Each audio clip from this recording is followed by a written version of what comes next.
जब राजा रामचंद्र गैला मधुबनवा हो जुअरा पखिची गैल रेखवा बाहर जनी जई है सीता रावण हरिले जय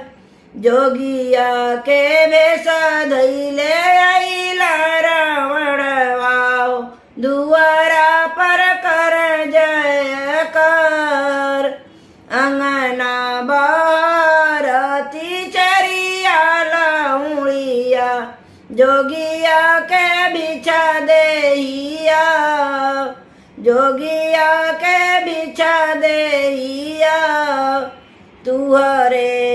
हाथे चरिया बिछा नहीं लेबो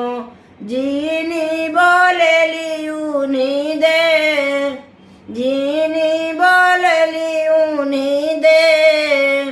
तरे कैली सोनवा ऊपर तिल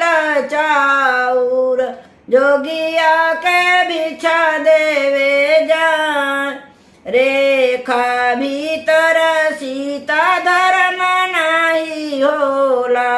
रेखा बाहर चलिया रेखा भीतर सीता धर्म नहीं होला रेखा बाहर चलिया एक गोड़ा बाहर कैली एक गोड़ा भीतर रथवा पर लियल चढ़ाई रथवा पर लियल चढ़ाई बरहे बारिश पर लौट राजा रामचंद्र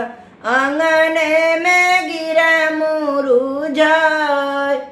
अंगने में गिरा मुरुझाई किया हमरे सीता के दैया हरिले गईला किया सीता गईली लोभ किया हमरे सीता के दैया हरिले गईला किया सीता गईली लोभ अंगना भारत के चेरिया लाउड़िया हो सुनी प्रभु अरज हमार सुनी प्रभु अरज हमार नहीं हमरे सीता के दैया हरिले गईला।